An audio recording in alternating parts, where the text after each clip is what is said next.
Me and you later today then? Seems that way. Winner tops the group. Brother in Christ. May the best man win.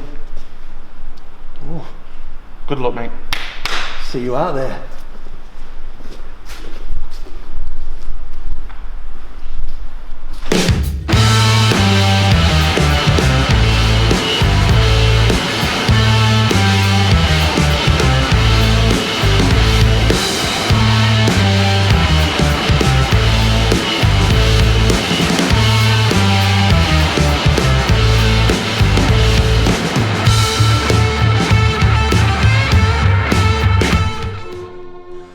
Welcome everybody to House of Pain TV, and we're starting it off there with the Merchant of Menace himself, Oscar Prospero, and this match has a lot of history to it, doesn't it, Brad?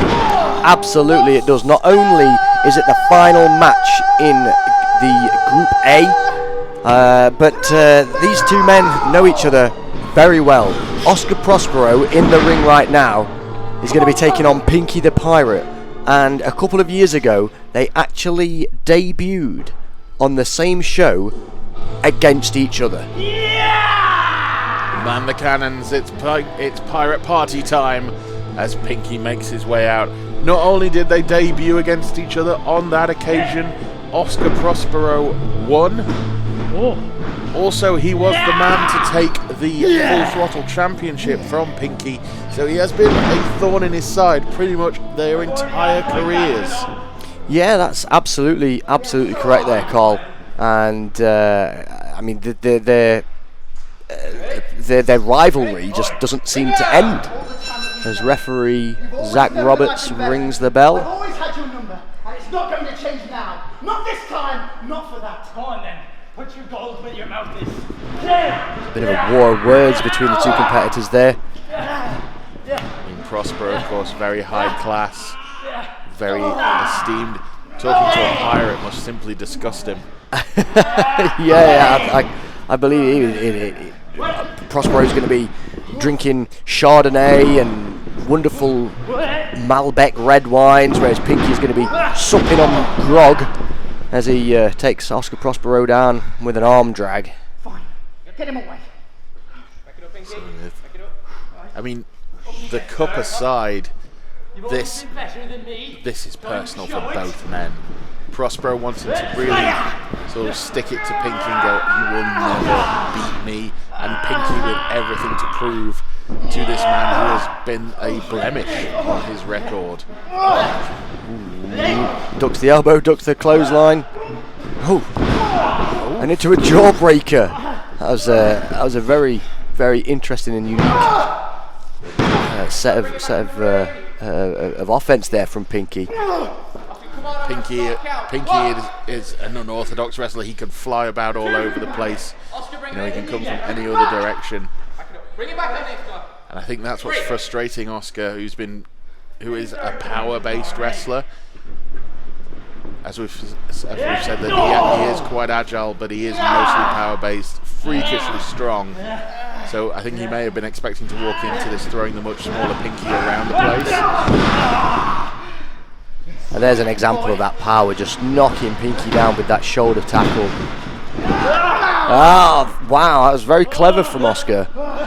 Suckered him in, getting him into that fallout, into the four-way slam position. Pinky there taking the legs out and the upper body. You see the agility of Pinky, he's just running circles around Oscar now. And that's what's made Pinky such a fan favourite at House of Pain. Really exciting matches. Oof. You can see why both these men were a perfect fit for our Full Throttle division. Both of these men will be used to wrestling within the Full Throttle rules of 6 minutes. So these 10-minute matches, we've got a bit more room to breathe, to be honest, Brad. Yeah, you can take your time, and you obviously don't want to take too much time and let your opponent get back on top. But you know, you can have a breath. Ooh. Oh, all the way around. Head scissors putting. Oh, this could be setting up for that 619 that Pinky likes to use. And around. Oh, and missed. Good move there by Prospero. And again into an electric chair position. Oh no!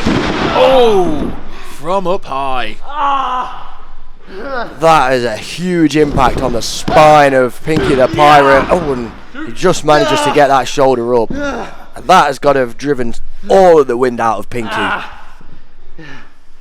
You can see the look on his face. He's struggling to pull himself up. And Oscar just sending him headfirst into that turnbuckle. Rolling after straight in with that lariat. And then straight out into the exploder. And you can see why Oscar Prospero has championship gold in his history, and just sequences of moves like this, just absolutely laying waste to his opponents. Unrelenting punishment. Just never giving him a moment to breathe, because with Pinky, as we've said, he is super fast, super agile, so giving him a moment to compose himself, he could come up with 2 or 3 different ways. Pinky there with, it's not out of character, but a power sort of blow there, showing that there might be a bit of desperation in what's coming up with Pinky, in then trying to get this match put away against Oscar. Yeah, using Oscar's momentum against him, but oh, there we go. Prospero just raking the eyes, sticking the thumbs and fingers into the eyes of Pinky. Yeah, nothing stops momentum than raking the eyes there. But now what is Prospero going to do? Pinky stopping the momentum there, working his way around. Oh wow! From the chicken wing grip lifting up into what was sort of like a flatliner maneuver. The subtle knife always goes quicker. The pen is mightier than your resolve every single time. Yeah. Oscar Prospero, oh, he's going for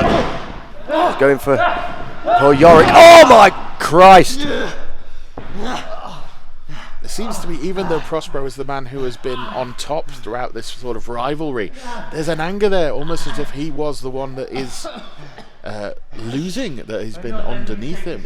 He must just hate Pinky the Pirate. I think Oscar hates the fact that the fans are behind Pinky, because despite the fact that Oscar has beaten Pinky and taken his title, they don't like Oscar Prospero. The fans hate Oscar Prospero because he's a nasty man, and he's going for the monologue, that submission hold he likes to use, and but he cannot take the fact that the fans will rally behind Pinky, and that just drives him mad. Look at the power. He couldn't get him over for the monologue. Pinky though bouncing straight back out the corner, and that was adrenaline talking. It really must have been Brad to do that. Oh, 100%. And you see straight away that last bit of energy to knock Prospero down with that clothesline, and it's straight back onto the canvas is Pinky. And there's separation between these two now, and you got to think who's going to get to their feet, who's going to be able to capitalise. Prospero going in for the attack there, blocked by Pinky. Pinky flipping over, big roll into the ring, duck the lariat, and a flying crossbody off the middle rope. So you can see the tidiness follow up there as Pinky didn't have a chance to capitalise. Reversal of the Irish whip from Oscar Prospero. Oh wow, huge shotgun drop kick from Pinky. And you can see Pinky's feeling it now. A huge drop kick to the face and chest of Prospero. The thing about that, Oscar had nowhere to go physically. His head was bounced into that ring post and those turnbuckles. Went for the satellite DDT. Oscar managed to power his way out of that. Huge! On the second attempt there, driving his head into the mat. 2. Prospero getting out. I mean, that, again, we're talking about adrenaline talking. Prospero may not know where he is, but when you hear that 1-2, it is your instinct to kick out. Yeah, absolutely. It's wrestler's instinct. If you feel like you're on your back and you feel that 2, you hear that 2, you got to get up because then you're going to lose. But Pinky, speaking of going up, he's going up to that top rope again. He could be going for that swanton bomb. Pinky, bring it down. Oh! Miss there. Now just putting more pressure on the back and shoulders.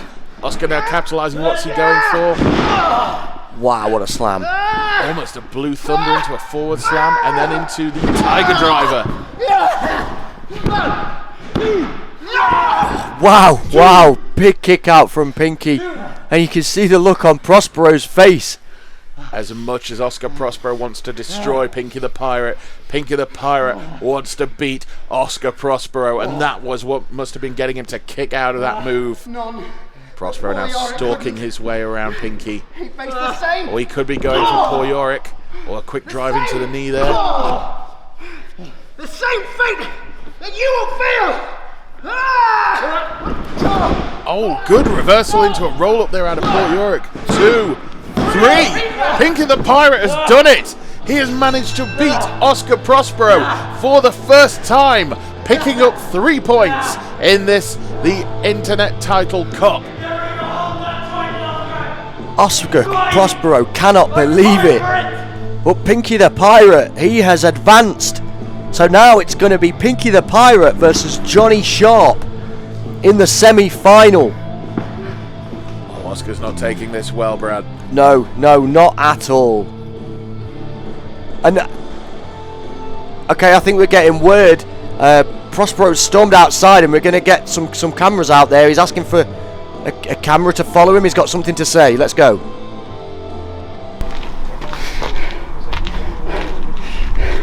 For more than 2 years, 24 months plus, I have been working so hard at the House of Pain Academy.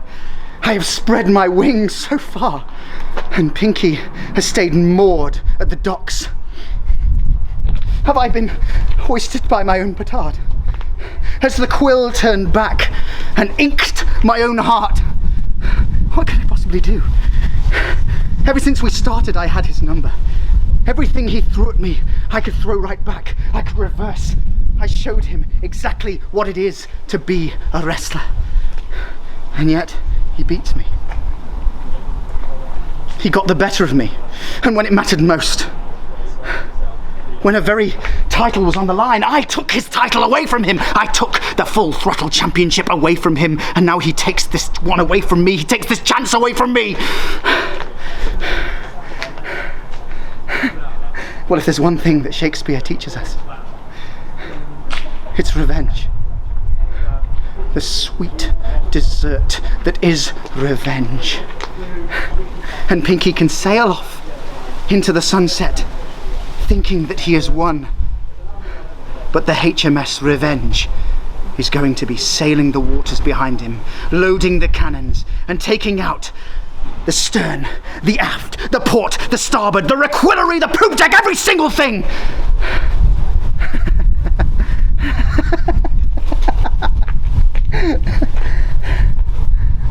And to Davy Jones' locker, may thine rest.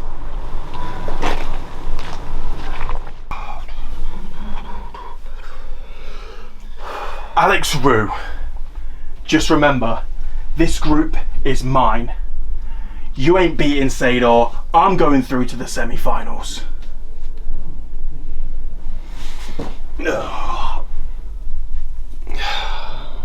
Matlock.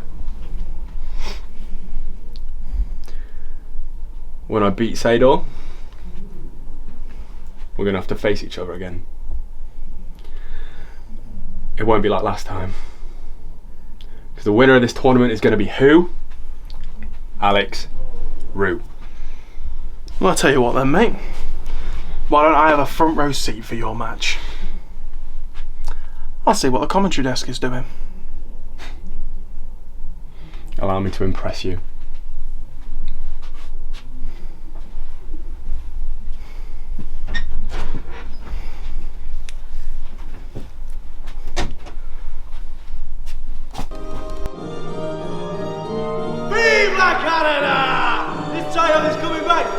We've got the Canadian Peter Sedohr taking on Alex Roux, and I am the untouchable Brad Matthews with a special guest commentator.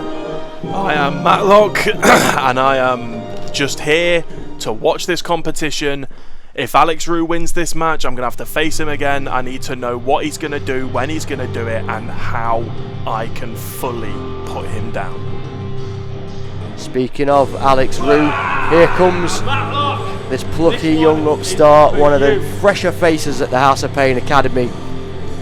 He is looking to get his first taste of championship gold. And obviously he needs to get through Peter Sedohr to do that, to make it through to the semi-finals. So, well, Matlock, you faced him earlier on in the group and went to a 10-minute time limit draw. How did you feel as a result of that? I could have had him given me 2 more minutes, and that would have been a clean, decisive victory for me. He's confident, some would say overconfident, and Peter Sedohr is no joke in that ring. So this match is going to be a very different kind of match from any of the matches that you were in earlier in this group, because the size difference as Peter Sedohr gets sent to his backside. You obviously, Matlock, are a huge imposing individual. These two guys are a similar size to each other, so it's going to be interesting to see how they wrestle against someone that's a more comparable size compared to you. Well, how are you going to be watching this? How are you going to take information from this and put it into your next matches as Roux hits a massive drop kick? Well, I know that Roux can be quick on his feet, but it's no match for the power that I possess. I'm 6'6", 150 kilos. Like, he might be able to power Sedohr out, but he's not going to be able to power me. Well, we saw him illustrate that power with hitting the Roux Thunder bomb on you. As Sedohr with a huge couple of kicks. Lovely kicks from Sedohr there. And a diving headbutt. first cover of the match looks like he knocked himself silly. He needs to keep his wits about him, does old Sedohr. I need him to win this match. I need him to put Roux down. That puts me through to the semis. Just kicking that elbow the wrong way around. So you're saying if we look at the results here, if we could perhaps get these flashed up on the screen. So if Sedohr beats Alex Roux, you will go through to the final. Is that correct? That is correct. Yeah. On the points at the moment, if Sedohr wins, he doesn't have enough points to go through. Roux hasn't managed to squeak it out, so that'll put me through. Okay, so obviously Alex Roux is fighting for himself. He needs to win. If Alex Roux wins, he's automatically through to that semi-final. Absolutely, yeah. But obviously Peter Sedohr is going to make sure that doesn't happen, as he tries to dismantle the left arm of Alex Roux. But that right arm of Alex Roux looks like it's working. Oh, right to the eyes from Sedohr. Forgive me for being assumptive, but that seems like the kind of thing that you would do, Matlock, if you were on the losing end of an exchange. Oh, well, rules are there to be bent. They're not there to be broken, but if you can take advantage of the situation in any way you can to put yourself back on top, then why wouldn't you do it? Yeah, I can understand why you might want to do that, but for a lot of people, things like morals and ethics stop them from doing that. Oh, those people are just losers who try and give themselves a reason. Obviously, Peter Sedohr doesn't want to lose right now. Big kick out, and you see that work he's done to Alex Roux' left arm is really taking its toll. It's really paying dividends for Sedohr. Oh wow! Lovely knees to the arm there. Some innovative offense from Peter Sedohr. Sedohr needs to capitalise. If I was Sedohr, I think I'd be a little bit quicker off the mark. Although his tactic is working, but you've only got a 5 count on them ropes. Referee Lidith making sure that he breaks before then. See, and as I said, rules are there to be bent. He did not exceed that 5 count. He stopped at 4. He knows what he's doing. Go on then, Roux. And so the semi-final that's going to be set up as a result of whoever goes through in Europe. Oh, an armbar! Oh, here we go! On that injured left arm of Alex Roux. Has Roux got enough in him to get out, or is he going to tap? Is he going to give up? got to be careful. You got to keep those shoulders off the mat, or keep them down. That'd help me. Sedohr. Good way of getting out of that with a, putting Sedohr on his back. That was it. That was it, Ref. You had me on. It's either let go of the submission or lose to the roll up. So it's smart, but is it smart enough? Got the creatine. Rings to the table. Come on, Roux. Sedohr still jaw-jacking, still talking, having fun. A pair of double clotheslines. Obviously not enough mustard behind them, but there we go. There we go, both men down. See who gets to their feet first. It can be a good pointer as to maybe who is the less injured man. Yeah, and if it was you, if it comes down to you beating, you going through, who would you prefer to go through and face in the semi-finals? Would it be Nate Colt? Would it be Alton Thorne or Kyle Crimson? Because that's the way that the brackets work out for you, Matlock. Well, I've had very little experience against Alton Thorne, but I've seen a lot of his stuff. I know that he is probably the most genuinely insane person on the roster, and I'd be a fool if I wanted him. I've had a match in the past with Nate Colt, and I took him to the limit, and I reckon given another shot, I could have him. I could do him. Oh, speaking of having a shot, that's a shot and a half from Alex Roux with a knee to the jaw of Sedohr, and again another one. Come on, Sedohr. Alex Roux is really building the momentum here. Massive spine buster. Come on, Sedohr, kick out. 1, 2. Oh, Sedohr rolls that left shoulder up, and we're thinking maybe that Alex Roux couldn't keep him down because of the work Sedohr's done to the arm. Yeah, absolutely. I think if he was working on a full pair of arms and not just being a one-armed man, I think he would have been able to hook that pin a lot better. It shows the ring IQ of Peter Sedohr, not just injuring the arm to give himself the advantage, but to give Roux the disadvantage. You see Sedohr there, just desperately diving to keep Sedohr down. Oh, what's he going for here? Safety knee! Oh my God! Looked like he dropped him right on that shoulder and the neck. That's got to be it. Oh no! Come on, Sedohr. I thought that would have been it, but no, Alex Roux showing some real fight, some real determination. From the disappointment on Sedohr's face, it looked like he thought it was it as well. Safety knee! I mean, this kind of fight, like, it's got to be... what's Sedohr going to do to put away Alex Roux? Whatever he does, it's going to have to be big. Oh, it's looking like he's setting something up here. Oh, a cutter! So can Roux follow up? That arm seems to be giving out every time he puts weight on it. Oh, he's not even going for the pin. I think that might be a mistake for Alex Roux. Maybe should have gone for a cover right there. Off the ropes. Oh, Roux thunderbomb. Jesus Christ. Matlock's left the commentary desk. Matlock is there. Matlock has got into the ring. What is he doing? Oh my God! So Matlock has laid out Peter Sedohr. So referee Lilith has called an end to the match. Peter Sedohr has won by disqualification. Peter Sedohr has won by disqualification, meaning Alex Roux. Oh my God, Alex Roux is out. So Peter Sedohr goes through. Matlock advances in the final.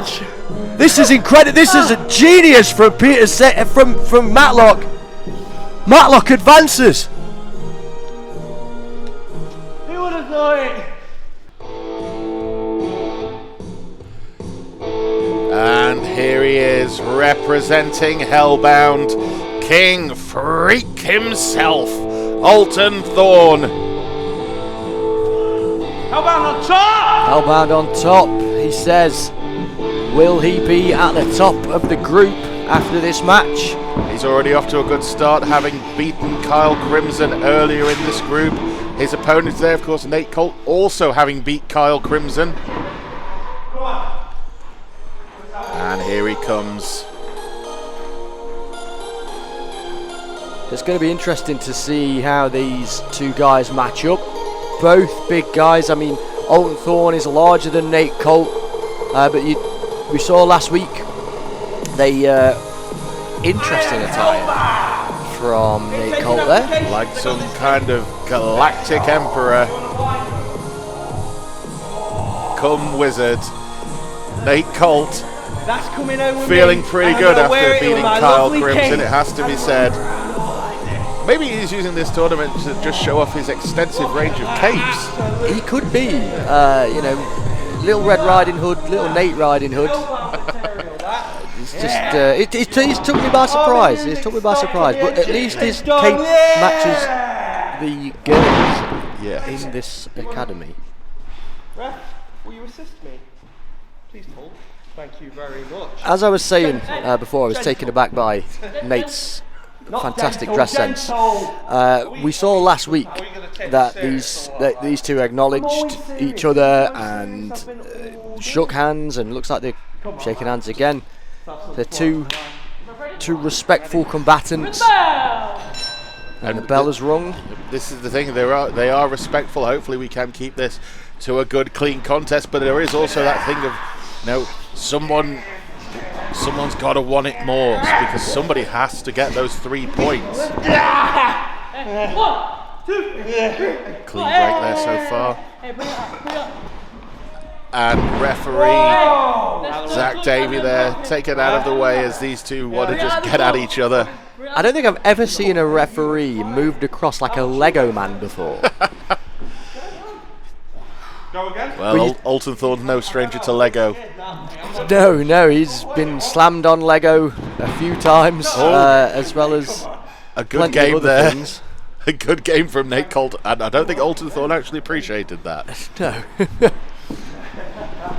So, Alton Thorne is a former House of Pain champion, 2-time House of Pain champion, as well as a tag team champion. And we mentioned the Lego and being slammed on that. There's Alton Thorne, as well as professional wrestling and what you might typically see on at professional wrestling shows. He's also a mainstay of the UK deathmatch scene, which is incredibly violent and incredibly aggressive. No weapons, no broken glass, nothing like that today. This is purely wrestling, and a big knee strike from Nate Colt. That could be something that Nate Colt is overlooking in Alton Thorne. Maybe he's thinking that Alton Thorne has been in that deathmatch scene for so long that maybe without the weapons he is at a bit of a loss. But I think that might be a bit overconfidence on the part of Nate Colt. We'll see there Nate Colt still having a bit of fun with Alton Thorne. Alton Thorne maybe a little frustrated, but he is a very accomplished wrestler. He absolutely is. He's wearing the Hellbound vest there. He's a member of Hellbound alongside Joey Slade, heavy hitter Harley, and David Grant. And as I mentioned earlier, he has a history of being a tag team champion in the original incarnation of Hellbound with Barricade. I was about to say somewhere Barricade is smiling at how well Hellbound is going at the moment. Nate Colt powering his way out there. Oh, and making it into a chin lock. A straight jacket hold. Now there's a few different things he can go from here, but he's pressing the knee down. Ask him again. No. Referee Zach Davey there checking with Alton Thorne. Stupid, get out of my face. So what's Alright, mate. Nate going for here? One last chance. No. Alright. Hey. I'm like Tiger Woods with this thing. I swear to God, mate. No. Last chance. No. Oh, well, he did warn him. He did. I didn't want to do it. Oh, I think this is where the handshake goes out of the window. He's Alton Thorne's looking a bit annoyed. Yeah. He's been out wrestled. And there you go. There we go. He's not taking that handshake. Just mugging me off. This is turning into a fight here. So Nate Colt sort of having a good time with this, having a good contest. Alton Thorne. Oh, great clothesline. Now just pounding away on Nate Colt. This is not like the Alton Thorne that we know. He's choking Nate Colt. Well, that just goes to show with the internet title on the line, people are maybe going to do things that they don't usually do in order to win, to be, the bragging rights of I am that inaugural champion. Oh, and he's paintbrushing Nate Colt here while he's choking him on the ropes. Long-time House of Pain fans, massive suplex. Long-time House of Pain fans will know that back in the day, Alton Thorne was maniacal. He was one of the most horrible men on the roster when he was teaming with Barricade. Huge wars with the Heartbreakers over the tag team titles and street fights and all sorts. We've not seen Alton tap into that real aggression at House of Pain for a while, and this is reminiscent of that time there, Carl. Yeah, absolutely. Once a maniac, always a maniac. Nate Colt's not taking it lying down, but Huge forearm there, knocking Nate Colt onto his back. cover. There was enough air there for Nate Colt to slip out, but Alton Thorne there, of course, pressing down on that shoulder where you need to be to keep them pinned down. Huge Andre-style elbow drop. So this, I think, is what Alton Thorne's goal is. He's working the midsection, putting on the headlocks, trying to wear down Nate Colt, ruin the cardio. So Nate Colt's going to be sucking air, and then building on that to the point where Nate Colt cannot recover enough in time for Alton Thorne to hit something massive and pick up the win. And you just heard Alton then shouting, quit, trying to break Nate Colt down with that variation somewhere between a chin lock and a sleeper, but Nate's fighting back. He's back on his feet. Oh, and pushing away referee Zach Davey there. Got to be careful, and you're risking a disqualification. What? So I think these guys just want to fight. I mean, Zach's been a referee for a while now. I think he knows that there's a certain degree of leniency you're going to have with these two. Oh, straight into the top of the chest and maybe even the throat there, Brad. Yeah, driving wind out of Alton Thorne, and goes for that crossbody. Huge! That was into a sort of almost a gut buster over the shoulder, and very close there with a 2.9. Oh, that was insanely close. You see the frustration on Alton Thorne's face. That was a big move that he broke out there, and Nate Colt did manage to get out of that. Oh, Nate Colt foot to the face there. But look at that, barely even phased Alton Thorne. He has got a ridiculous pain tolerance. Nate, you saw him, he telegraphed that knee, so when he came in for it, Alton was able to scoop him up into that huge modified sidewalk slam. Well, I've seen Alton Thorne win matches with that spinning sidewalk, so he's got to be thinking, what do I have to do to put away Nate Colt? I think with that one, with Nate Colt being a bigger person, he didn't have and obviously with the match going as it's been this tough, he didn't have enough to pull him and swing him all the way up to drop him down. Is he going for a power bomb or a pile driver? We have seen Alton Thorne win with a pile driver as well. He does do a very good Harley Race style pile driver. Oh, Nate Colt there trips him over. 2. Oh wow, he got him! 3 count! He got him with that roll up there. We're using it, saw him kicking the legs there to push more momentum in keeping down Alton Thorne. Oh, and Alton Thorne cannot believe it. No. Nate Colt effectively out wrestling Alton Thorne. And another 3 points going to Nate Colt. Now Alton Thorne. He looks like he's not finished. We could go again. Oh. Sometimes brothers fight, but when they do, they make up at the end. Hard-hitting bout there. And Nate Colt advances to the semi-final. Commiserations, Alton Thorne.